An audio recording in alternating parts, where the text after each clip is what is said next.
The informal meeting of Ministers of Health has now concluded. The Minister is going to inform you about the outcome of the meeting, to be followed by the Commissioner, and then we'll take certain questions both for the Minister and for the Commissioner.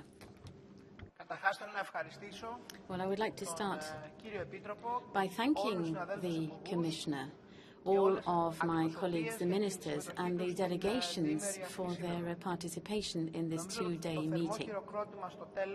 I think the very warm applause at the end was a slight reward for the efforts made by the Hellenic presidency to ensure that we discussed important issues at European level in order to come up with some common solutions. We are living in difficult times, but I think what we need to do is to lever these difficulties, to use these difficulties to take a step forward in the interests of our citizens so that we can provide them with better health services, and also to send out a positive message about what the European Union can do, which still remains the best place for anyone to live in the whole world, the place which overall has the best possible health provision, and where the human rights are more respected than anywhere else. And I think that in these times of Euroscepticism, we shouldn't lose sight of what has been achieved by the European Union and what well-being and prosperity it's given to its citizens. Proof of that is that even today, where Europe is in such a major crisis, those countries which are knocking at the doors are very, very numerous. And we will, I think we have to make that very clear. We have to support Europe in these times of crisis.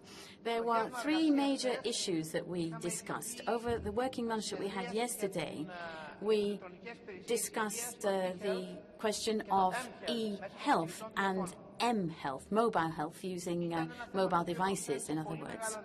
There was huge interest expressed in these issues by all of the participants.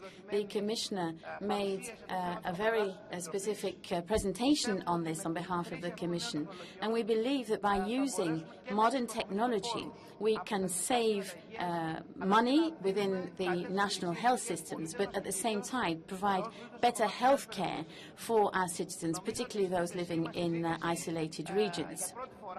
Now, I think that it was the first time that we focused so much on this question of reform within these discussions, within that very specific field.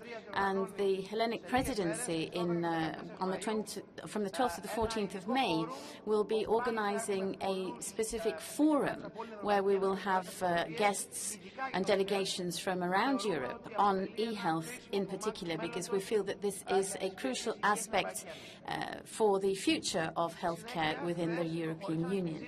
We then, yesterday, moved on to discuss one of the major points of the Hellenic presidency. That was a question of migration and public health. And I will read out to you the conclusions we established. It was particularly stressed was the question of access of migrants to health services, the respect of basic human rights, and particularly the right to health. We also talked about the guidelines for rationalization on the question of communicable diseases, and there was recognition of the need for special services for the most vulnerable groups of migrants, pregnant women and children in particular. It was also decided to set up a special working group within the framework of the Commission on this question, which would look into the certain practical issues. The need was stressed to have enhanced cooperation between member states on the exchange of good practices and to provide mutual support. And also, we also focused in and stressed on the need to better manage information and better use the structural funds and the new asylum fund, the new fund on asylum, migration and integration. Yesterday's day was closed with a guided tour of the Acropolis Museum and a dinner there. It was a lovely evening that everyone, I think, enjoyed. It introduced them to Greek culture and civilization and showed its power. Today, we were discussing the question of the economic crisis and its effects on health and health care.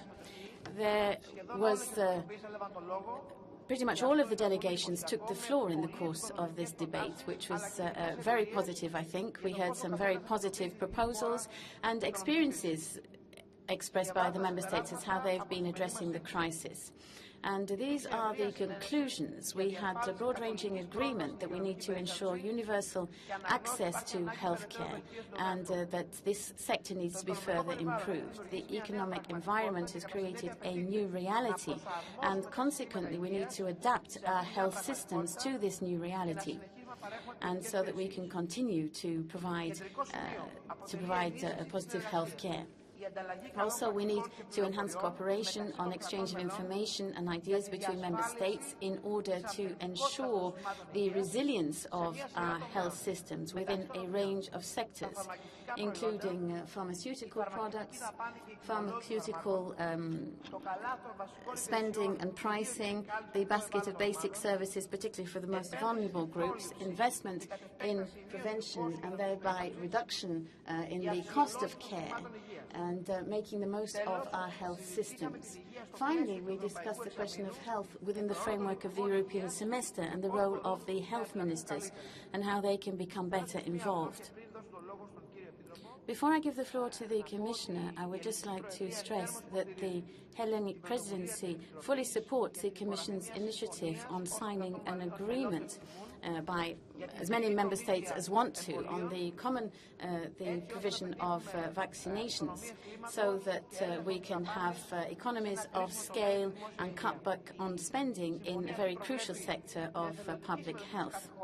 I think that, as I say, this is a voluntary sign-up to this procedure for each individual member state. It will be totally flexible as to the way in which each member state will go about this, but the presidency does support it and Greece will sign. Commissioner, you have the floor. Thank you, Minister. My first comment is, do not underestimate informal meetings. It is true that in informal meetings, one cannot take executive decisions. This is true. But my experience in the past 2 years has been that in the informal meetings, you have an orientation debate, whereby, although no minister is bound by what he says in an informal meeting, still you get the feeling of where the wind is blowing for the future. So sometimes these so-called informal meetings are as important, if not even more, than the formal ones. As you know, in health there is a strong sense of subsidiarity according to the treaties. The health ministers meet only twice a year to take decisions. Then we have these two informal meetings under the two presidencies, one every 6 months. But I feel that the topics which were discussed, chosen by the Greek presidency and of course with consultation with the Commission, were very pertinent. First of all, the crisis. Now I won't go into the details of whether the crisis is over or the crisis is we are in the middle of it or in the beginning, but I think even if you look at the Greek situation, now I'm no expert of the Greek situation, even though I have visited your country since I was 19. But the fact that the crisis came accelerated the pace of reform. But this is not applicable only to Greece. I have publicly stated that no health system in Europe is sustainable unless it is reformed. The Commission is not an NGO. I'm not criticizing NGOs. NGOs have a different role. The Commission is there to help governments. I did not come here to judge. I'm not a judge. I have never exercised a judicial role. I have exercised a role of defending or prosecuting, but never to judge. But my impression, substantiated by facts, is that reforms, whether painful or not, which have been introduced in Greece, have produced positive results in the health sector. I mentioned in particular the increased coverage as regards health of persons who previously were not covered. I mentioned in the past, and I mention it now again, not because the Minister has promised me a lunch, but because it is true, that the introduction of e-prescription in Greece has created one of the most advanced systems as regards e-prescription in the European Union, also thanks to help by other member states, in particular Sweden, who came to assist Greece in that respect, resulting in savings running into millions of euros as regards pharmaceutical expenditure. Greece used to have one of the highest expenditure as regards pharmaceuticals, close to 2% of GDP, which was exceptional in the European Union. So, if you were to ask me, but does this make a difference to the person who's still seeking employment in Greece, or to the person who feels that he still needs to be covered more fully? I would say, well, I am stating the objective facts. I also would like to see more to be done, but not only in Greece, in other member states as well. But let's say that not everything has been accomplished, but much has been accomplished compared to the lack of solutions in the past to problems which pre-existed the crisis. Let's be honest about this. And this does not apply only to Greece.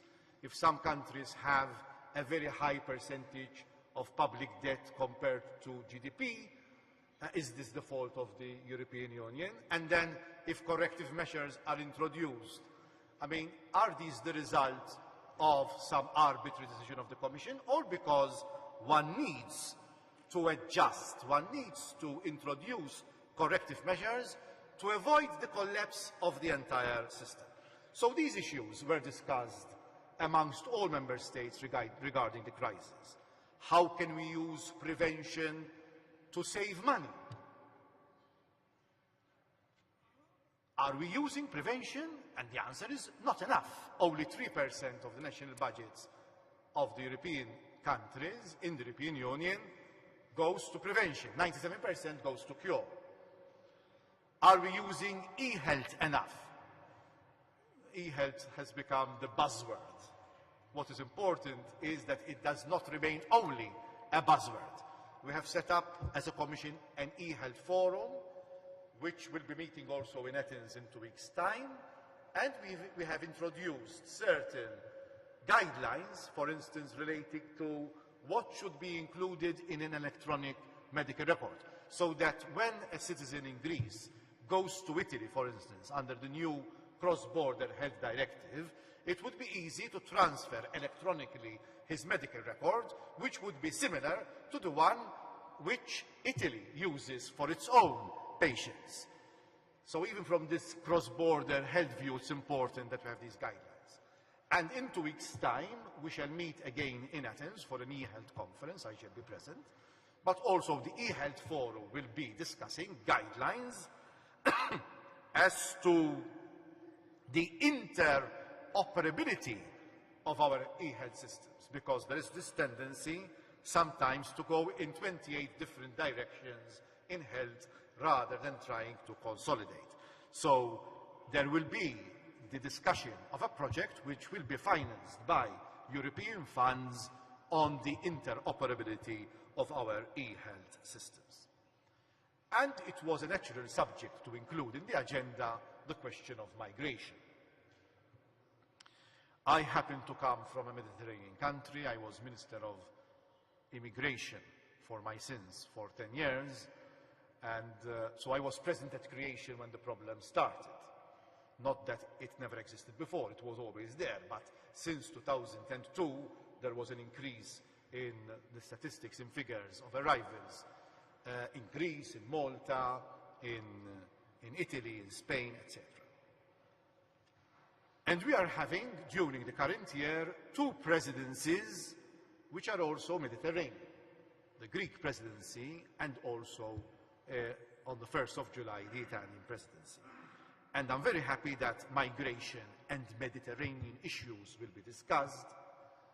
We have discussed migration today, and under the Italian presidency there will be a meeting also of Mediterranean health ministers beyond also the European Union.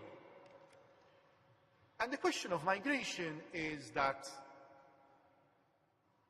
we have certain legal obligations towards migrants. They differ, it's true, from one country to the other, but we have certain common obligations of guaranteeing health care, first of all in the interest of the migrants.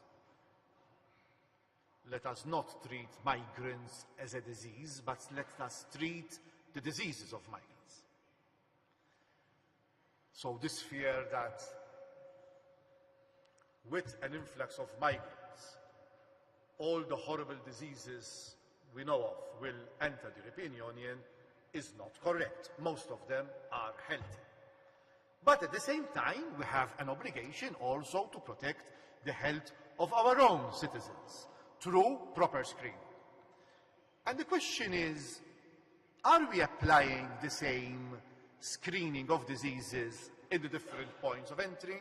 So if we take the Mediterranean, the migrant who arrives in Malta, the migrant who arrives in Lampedusa or in Sicily, the one who comes from the Aegean Sea and arrives in Santorini or in Greece, in Piraeus or Athens, is he being screened in the same way for the same kind of diseases? So my intention is to set up a working group under the rules relating to the European Health Security Committee to create guidelines on what to screen for as regards diseases relating to migrants, when and how.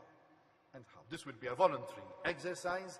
I am sure that those who are directly affected by the problem will participate, but those who are indirectly affected have an interest as well, because we know that human beings have a tendency to migrate even after entering at the point of entry in Greece, Malta, or Italy as well.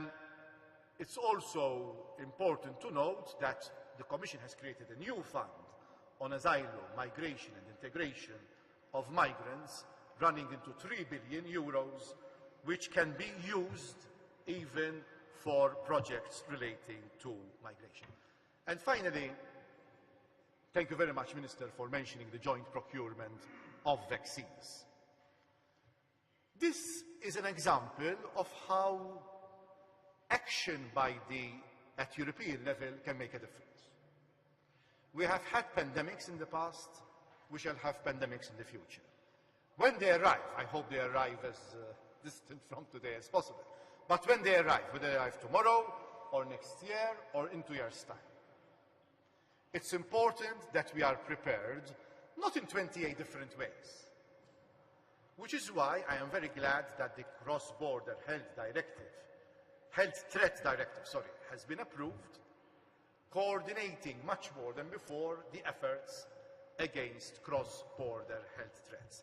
Now, under that directive, it is possible to execute a joint procurement of vaccines. In actual fact, it's not only vaccines, it could even be medicines, provided they are related to a pandemic.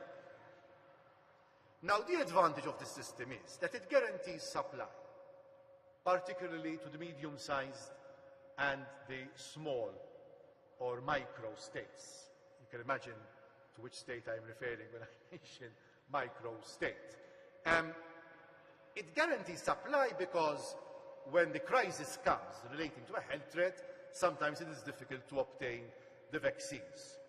Or else, that country becomes subject to the dangers of speculation in prices. So by the joint procurement, we shall be able to guard ourselves against lack of supply and also as regards price speculation in times of crisis of these vaccines. I am optimistic that under the Greek presidency, on the 20th of June in Luxembourg, at the next Health Council, we shall have a large number of member states signing up to this joint procurement agreement for the benefit of our citizens. Thank you very much. Thank you, Commissioner. Well, the Hellenic presidency is really making every effort to do this. Greece will sign, as I said, and we hope that all of the others will follow suit. Thank you, Mr. Minister. Well, the Minister and the Commissioner will take 4 questions in the first stage. 2 from the international press, 2 from the Greek press, as a priority on issues which were discussed by the Informal Council. So I would ask you please to give us your name and who you represent. The French agency, please.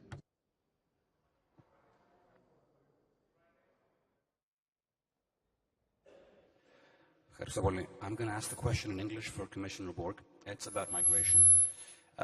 It is perhaps an unfortunate coincidence that most of the countries that are dealing with the first arrival of migrants are the ones where most cuts have been applied in recent years because of austerity reforms. If I understand correctly, this asylum fund you mentioned of 3 billion euros, that money or part of that money will be given to states to help deal with the new necessities. So I wanted to ask if you think this money is sufficient in the situation where we have an immediate influx of migration, particularly at the moment from Syria, but perhaps elsewhere as well very soon, given the fact that, for example, in Greece, the system in particular is under very heavy strain in terms of resources, hospitals, doctors, and also lack of medicine. Thank you. Thank you very much for this question. First of all, the funds which I've mentioned are for normal circumstances. That is to say, it is true that the migration problem does not affect everyone equally. Some are burdened more than others. Some are burdened because they are the first point of entry, which creates a crisis.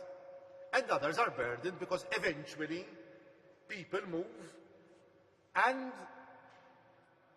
like bees in search of honey, also migrants go to where there are more opportunities for jobs, etc. But just to give you some figures, millions have been distributed to countries on the southern perimeter. If I take the country I know best, Malta, and we have received around 80 million over a period of 7 years, relating to administrative capacity, detention centers, open centers, etc., and also relating to health. I'm saying this because this new fund will continue offering support to member states to cope with migration. Of course, this is a fund not just for Greece, it's for all member states, and let us not forget that although the sensational news relating to migration usually relate to the Mediterranean, because they arrive by sea, with the consequence that sometimes lives are lost.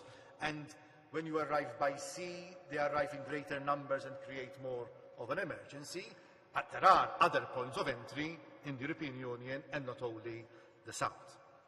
But then we have emergency funds. So when there are emergencies, the Commission releases funds under emergencies relating to sudden influx of migrants. These are funds beyond the usual ones. Which are the usual funds? The usual funds are the European External Borders Fund, which in 2012 distributed 2 million euros to Greece. The Return Fund, Greece received last year 3.75 million to support medical aid. And then there are the emergency funds. But this new fund, which was a reaction also to the crisis which was created following the tragedy in Lampedusa, this new fund can be used also for healthcare of migrants. So this is important, that it is not only for infrastructure, although infrastructure and health are related, but also for the health care provision. I mentioned the guidelines because this is like Schengen, I explained to ministers. If we are all in Schengen, but one country is more lax than the other, we are destroying the very purpose of Schengen, because that person allowed inside a European member state when he should not have been allowed will have freedom of movement within the Schengen area. The same applies to health. We will be defeating our own purposes of protecting the health of migrants, but also protecting the health of our own citizens, if we don't have some kind of common guidelines on which screening to do. Then, of course, it depends on each member state how to do it, in what intensity, but at least having these common guidelines will protect the migrants, but it will protect also European citizens.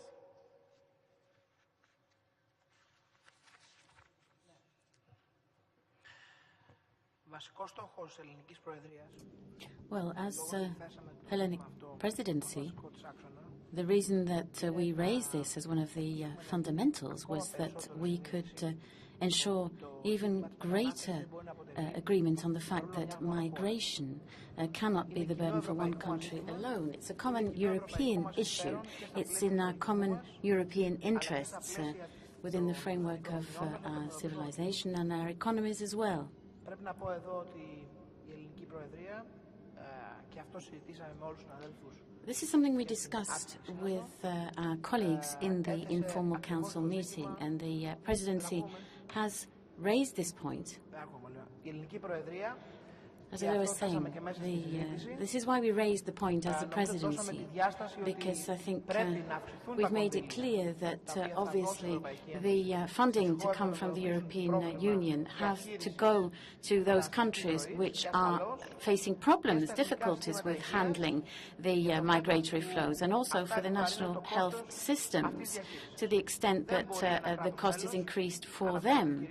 Because, well, I'm talking in particular about Greece here, but I know that the same points were made by a lot of other colleagues, my Italian colleague in particular. It can't only be the countries that take in the migrants that have to shoulder the cost alone. And I think that we've made a major step on behalf of the European Union here, which we have to ensure leads us towards our objective, which is to provide health care to migrants. We are Europeans, we protect human rights, we believe in what we're doing, but we have to ensure that our citizens in our own countries don't feel that the additional cuts are being made on their side. Αθηναϊκό Πρακτορείο Ειδήσεων, δώστε το μικρόφωνο.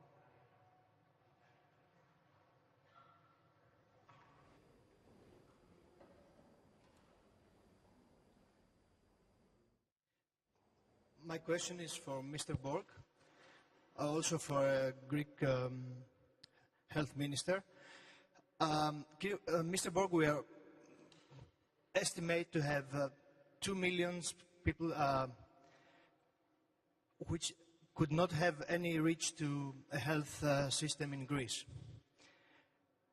Do you think that that's one of the success of the policy in Greek renovation of a Greek system?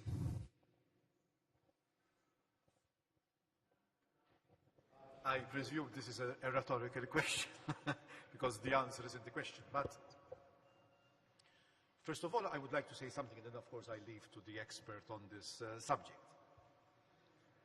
Is health coverage today better than it was a year ago or 2 years ago? I think, objectively speaking, now I don't live in Athens, I do not live in Greece, but I receive information. Of course, I sift the information which I receive as well. Sometimes 2 million is mentioned, sometimes 1 million, sometimes 500,000, but it would seem that this used to be a very big problem in Greece, but the health coverage is better today than what it used to be. Whether it is as much as we would like it to be, of course, no politician would say mission accomplished. I think those persons who have in the past said mission accomplished came to regret their words. It is never mission accomplished in health, because even if you solve this problem of coverage, something else will crop up. But I'm happy to note that there has been improvement and that the European Commission has participated in this improvement. Of course, the main promoter has been the Greek government, but also there have been some funds used, European funds, used for better coverage. Now, whether it is full or only limited to emergency, that's another question, but there has been this improvement. To those who are not yet covered, of course, this might not sound impressive, but I think it would be unfair to say that the situation is as it used to be. The situation in this respect is, I think, better, and I think that the fact that the crisis occurred accelerated the pace of reform.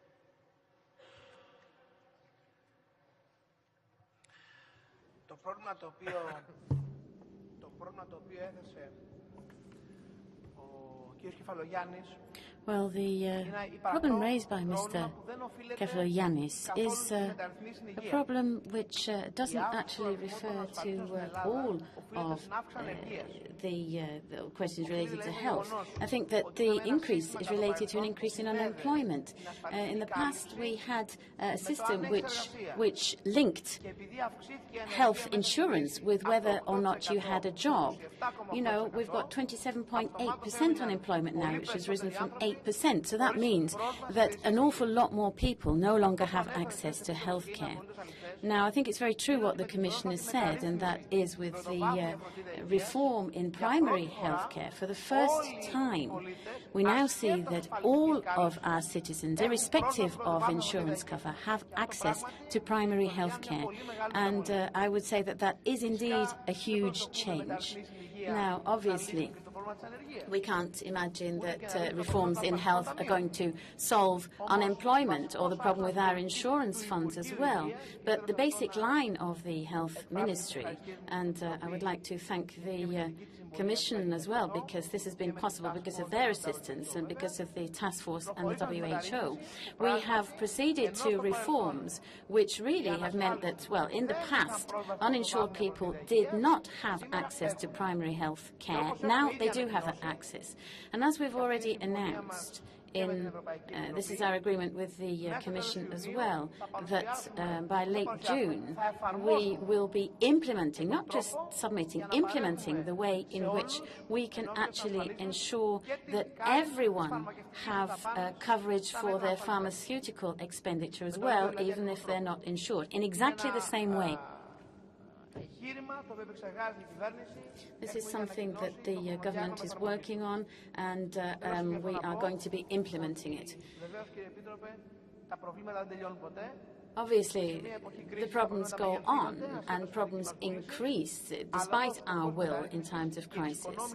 But we are aiming with this reform to save funds which can go elsewhere, and the main aim is to ensure that there are funds available in order to cover the health needs of all citizens, whether or not they have insurance cover.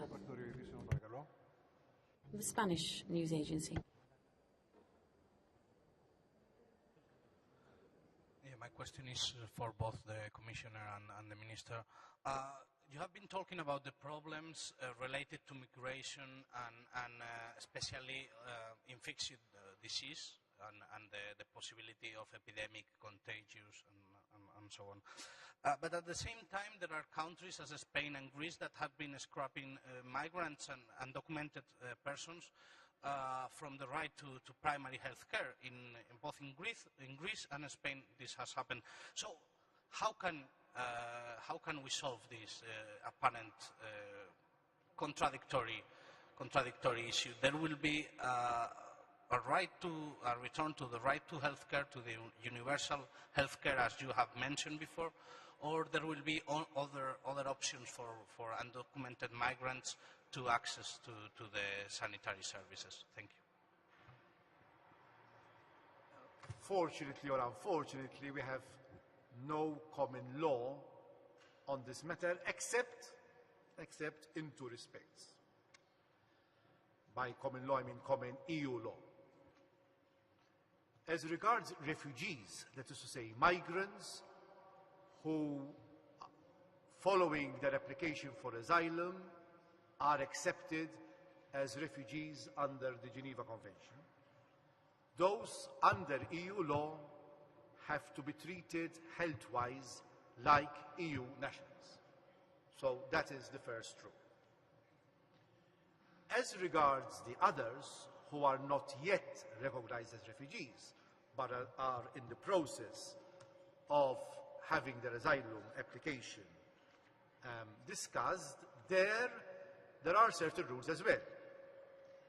And they have a right to access at least to certain emergency treatment, and also particularly as regards children and pregnant women and maternal care. So even though it does not cover the full range of healthcare, except in the case of refugees, there are pockets of coverage under EU law, and that has to be applied. Now, in some countries, like Italy, Malta, and others, there is a universal system of practically free healthcare to documented, undocumented, recognized refugees, non-recognized refugees. So each country has a different system. What I mentioned is the minimum which has to exist in most member states. Then how they deliver on these legal obligations and to what extent, provided they remain within the perimeter of that law, remains in the discretion of the member states themselves. What I'm saying here today is that the European Commission has different funds running into billions to help member states to enlarge and guarantee as much as possible the healthcare for migrants, primarily for the benefit of migrants. Even doing so, we also protect our own citizens the better.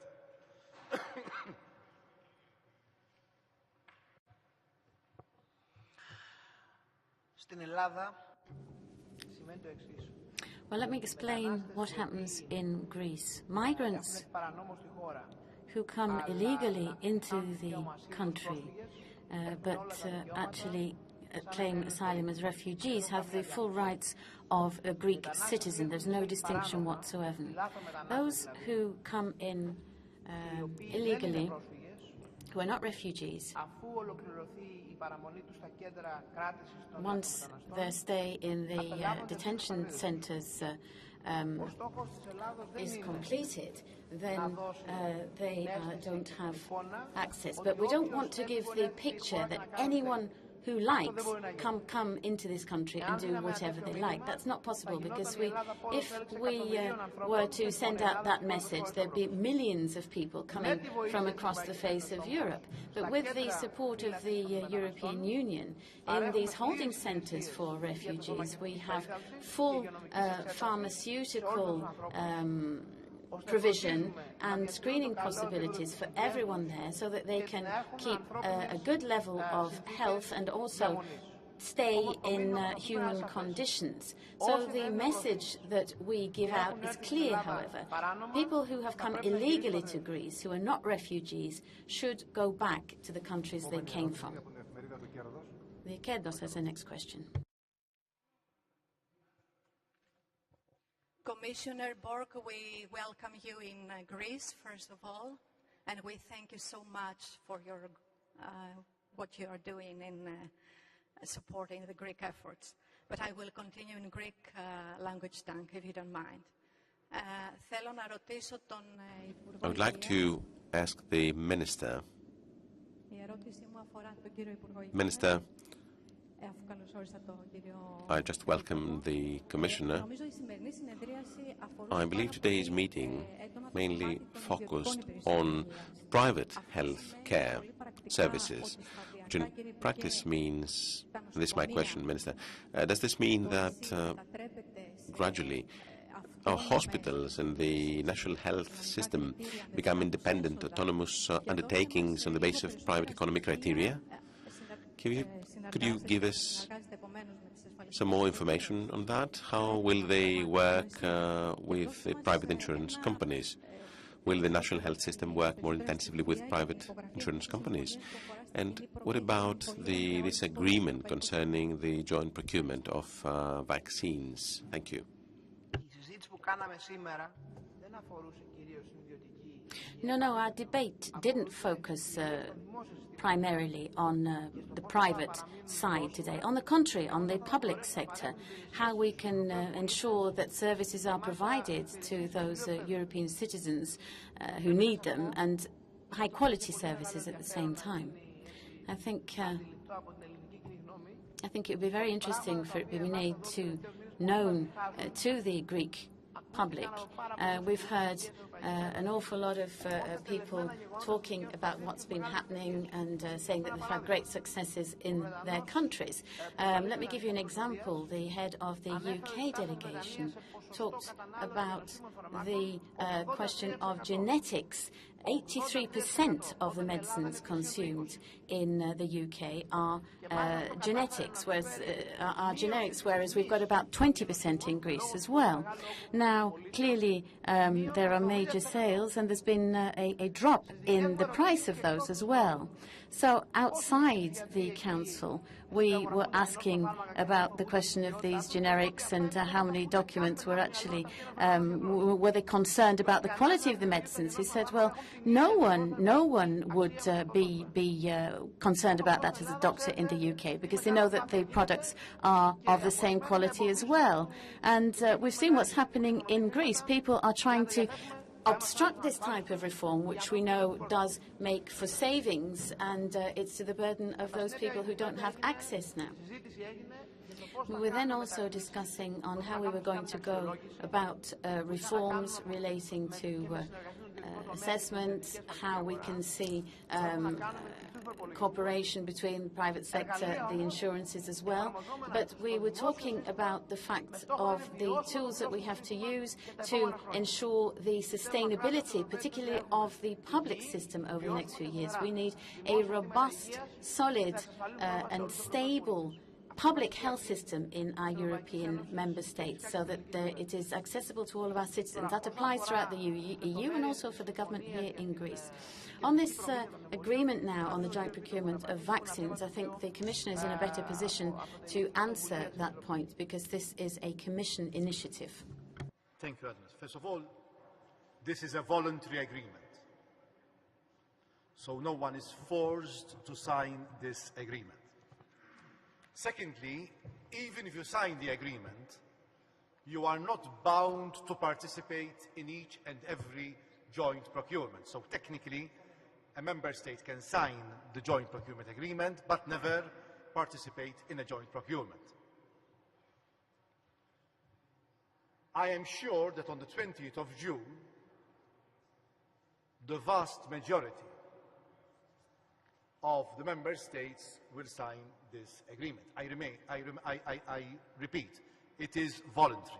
The Commission cannot force member states to sign it. There are some member states who have legal advice. I will not interfere in that, because each country has a different system, that they might need parliamentary ratification. There are 2 states who are thinking that they would need parliamentary ratification. So what we have done for the 20th of June is that those countries who wish to sign but have some legal difficulty in doing so temporarily can sign a letter of intention, that at least they make a political statement that they are in favor, and once the legal niceties are ironed out, they would then eventually sign. My indications are that almost everyone is on board. I would like everyone to be on board, even though it is voluntary, and we are discussing with some states who are asking questions rather than saying they will not sign, but asking questions to settle some of their legal problems, so that under the Greek presidency, one of the legacies will be the joint procurement. Thank you very much indeed, Commissioner, for your presence here today and for the excellent cooperation we've enjoyed with you. I'd like to say publicly that whatever we needed, you were always there whenever we needed your intervention or that of the Commission, and that's given us the opportunity to very rapidly solve problems which would still otherwise probably be unsolved. And thank you very much indeed. It's a good message about how the Commission works as well. And, well, I think we're going to have an internal discussion now with further questions. I don't think we want to bother you with that. I know that some of the journalists have questions you'd like to ask us directly.